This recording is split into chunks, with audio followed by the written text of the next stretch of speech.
Pernyataan dari Bang Refli itu sebenarnya sudah diutarakan berkali-kali ya. Kalau memang asli, tunjukkan aja biar nggak bikin gaduh. Katanya begitu. Mas Rifa jawabannya apa? Oke, jadi waktu di gelar khusus Baris Krim Polri, dihadiri juga oleh Bang Roy sama Dr. Tifa, saya 2 kali bertanya di dalam forum yang disaksikan Ombudsman, Kompolnas, and so on.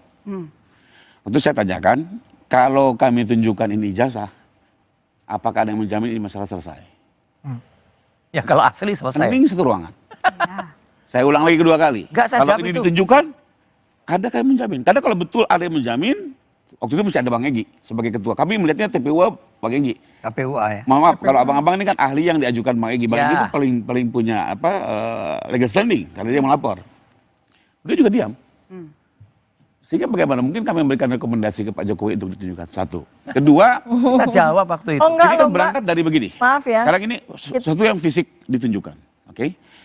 Pertanyaannya apakah mata kita bisa melihat itu hasil Ya tidak? diteliti. Tidak juga kan? Akhirnya apa? Harus diuji. Karena ini analog. Kembali lagi ke lapor. Ya. Itu sudah dilakukan. Bahkan sekarang di Polri sudah kedua kalinya. Nah terus bagaimana gitu? Dan Ini nggak pernah selesai. Berputar-putar ayam telur. Sehingga kami melihat akhirnya ditambah lagi satu. Ini kan UGM sudah secara institusi menjelaskan ada adanya segala macam. Itikadnya baik loh ya. Waktu itu belum setegang ini gitu ya. Ternyata pas muncul pun diserang. Soal tanda tangan Pak almarhum Pak Sumitro. Dan ini sekarang udah dijawab loh oleh UGM. Ini lagi viral nih. Dijelaskan kenapa tanda tangannya berbeda. Atau namanya Sumitro dan Sumitro jelas. Dasar hukumnya pun ada SK Mendikbudnya gitu ya. Dan ini semua sudah terjawab. Semua pertanyaan-pertanyaan akhirnya ya terima kasih sih dengan di challenge akhirnya kita juga mencari jawaban dengan berdasarkan fakta ya. Tapi kembali lagi Bang Refli, kami masih melihat ini kalau ditujukan pun belum tentu selesai. Mungkin kalau abang sama berdua mungkin. Tapi kita kan nggak tahu Bang, penumpang gelapnya banyak di sini. Saya Itu loh. bisa Jadi jawab. poinnya itu satu. Nah, terus Siapa kedua, penumpang gelapnya? ya kita kan lihat juga sudah cukup banyak di sini. Oh. Yang ikut-ikut di sini, meramaikan di sini gitu ya. Jadi everybody knows lah. Iya, Terus iya, kedua, oke, Everybody terkait knows, dengan ya. sekarang ada Apa buku ini ya. Saya mau kembali ke substansi lagi deh daripada nyerang-nyerang pribadi. Buat saya ini nggak substansi ya. Ya nggak bagus. Apapun itu kita hargai sebagai cara pembelaan, tapi berdasarkan pasal 312 KUHP Bang, yang bisa menguji ini adalah hakim.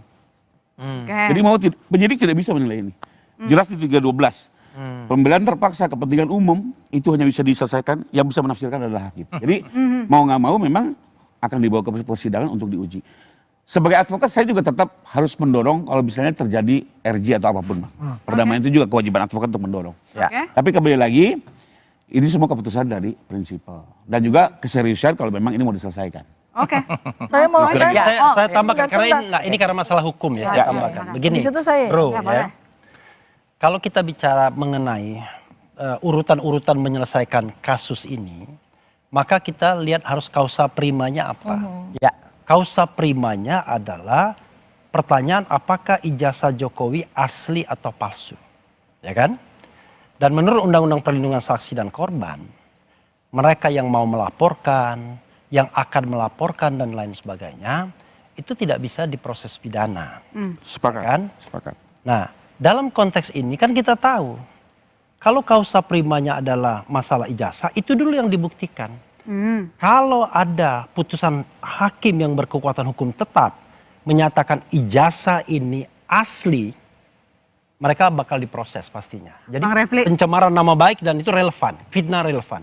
Tapi kalau ijazahnya memang benar-benar palsu berdasarkan putusan hukum yang berkekuatan hukum tetap, maka tidak relevan lagi yang namanya pencemaran Nama baik dan tidak relevan fitnah. sama sekali gitu Itu ya Bang? urutan-urutannya. Ini belum dibuktikan sebagai sebuah putusan hukum yang berkekuatan tetap. Ini sudah mau diproses. Ya, kan persoalannya di sana, bro. Kalau seandainya ada sebuah putusan yang inkrah mengatakan ijazah itu asli, selesai semua. Nah, sekarang soal ditunjukkan. Begini, kita ini bicara tentang good governance dan clean government. Ya, yang namanya azas-azas pemerintahan yang baik itu, transparansi itu didorong.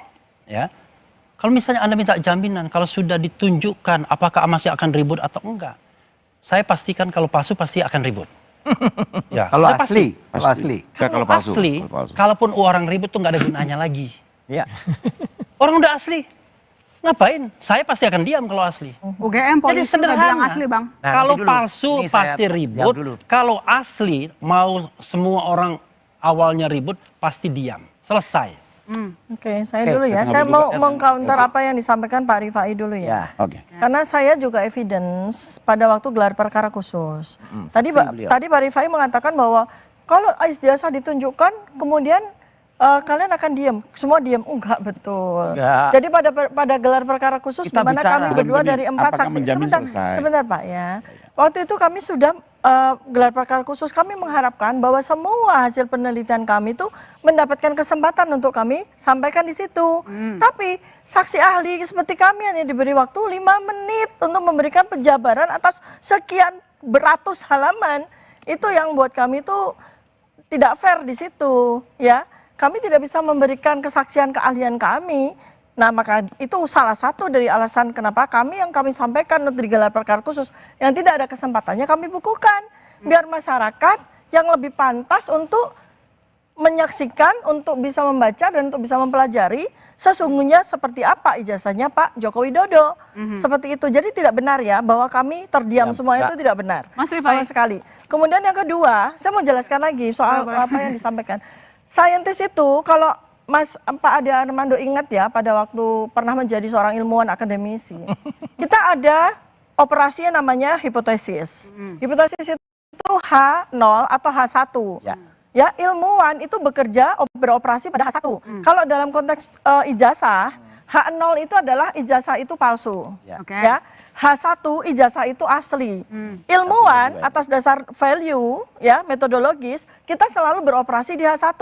Bahwa ijazah itu asli. Maka pertanyaan penelitiannya adalah apakah ijazah itu asli? Nah, itulah pegangan kami. Dan hasilnya palsu secara saintifik. Gitu. Oke, saya mau menanggapi. Boleh. Bang Refli, it's clear pasal 10 LPSK itu bahwa seorang yang menggunakan hukum untuk melapor tidak boleh dilapor balik. Itu prinsip hukum yang harus kita hormati. Tapi perlu saya jelaskan di sini yang dilaporkan Pak Jokowi bukan itu. Ya. Gampang sekali, lihat aja dari pasalnya. Yang dimaksud kita itu 210. Ya. Sementara yang dilaporkan oleh Pak Jokowi ini kan terkait dengan pencemaran nama baik. Ya. Jadi bukan laporan palsu ya, bukan laporan palsu, tapi yang dilaporkan adalah fitnah, pencemaran nama baik, rekayasa teknologi. Atas apa? Ya, itu satu dulu. Jadi pasalnya sudah berbeda. Kedua, atas apa? Tersangkanya pun berbeda. Kalau kami mau melaporkan karena pelaporan di baris krim, tersangkanya cukup satu, Bang Egy. Yang di kami kan apa? Tidak kami tunjuk nama terlapor, tapi dari yang kami terangkan adalah 24 objek yang disampaikan di sosial media. Jadi ini beda sekali Bang, bukan karena pelaporan di sana tidak terbukti lalu kami lapor balik. Kami menghormati pasal 10 Undang-Undang LPSK. Jadi ini sesuatu yang berbeda. Yang kami persoalkan adalah upaya hukum silakan lakukan. Tapi kenapa sebelum dinyatakan bersalah sudah diuar-uar ini palsu, pasti palsu secara berulang di media. Jadi lebih kesempatan sana. Jadi dilihat dari tempusnya, lokusnya, pasalnya, subjeknya itu jauh berbeda. Jadi yang bikin gaduh selama ini Roy CS maksudnya? Nah gini, saya jawab sekarang. Beberapa di antaranya. Oke, saya jawab sekarang. Jadi sebenarnya yang lebih fair saya yang jawab. Mas Roy silakan. Jadi sesuatu yang berbeda antara yang dimaksud. Jadi kami clear sekali bahwa ini bukti seseorang yang melapor tidak boleh dilapor balik. Ini bukti ketidak konsistenan. Ya, katanya kami dilaporkan. Ketika Jokowi ditanya, ya, Anda melaporkan ini enggak, saya enggak melaporkan, saya merasa pengantu satu. Kedua, dulu kami itu diundang waktu klarifikasi atas peristiwa tanggal 26 Maret. Ya. Nah, kemudian kami kemarin sudah dipanggil nih pada peristiwa tanggal 22 Januari. Pak Rifai kemarin juga sempat screen dengan saya, katakan. Di Kompas juga? Ya, di Kompas juga. 22 Januari itu apa? Oh, itu ketika Pak Jokowi menonton. Sudah saya ralat loh Bang. Nah, makanya sebelum diralat, kan Bapak bilang. Enggak, biasa jelasin. 22 Januari itu Pak Jokowi nonton, peristiwanya apa? Pada bulan Maret, April, Mei. Adik-adik, pikirkan. Orang nonton Januari, kemudian melaporkan peristiwa pada bulan Maret, April, Mei. Dia naik kapsul waktu untuk melaporkan peristiwa. Oke, terima kasih sudah diralat. Salah Pak Rifai. Di saat itu. Ya, satu. Saya jelaskan kenapa bisa keliru. Terus Pak Rifai membenarkan, oh itu tanggal 26 Maret Pak Jokowi menontonnya. Ya kan gitu, untuk peristiwa 26 Maret.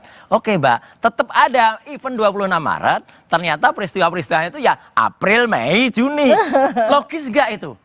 Anda mau bilang tidak konsisten apa tukang bohong? Iya, konsisten itu sesuai dengan penelitiannya Dr. Tika. Satu lagi juga saya meragukan Pak Jokowi nonton sendiri. Nah, terus kemarin tadi dikatakan ada 24 link yang dilapor. Mbak, kemarin itu saya dituduh, saya disebutkan 37 peristiwa. 37 peristiwa kemudian saya tanya, ini benar, ini penting banget.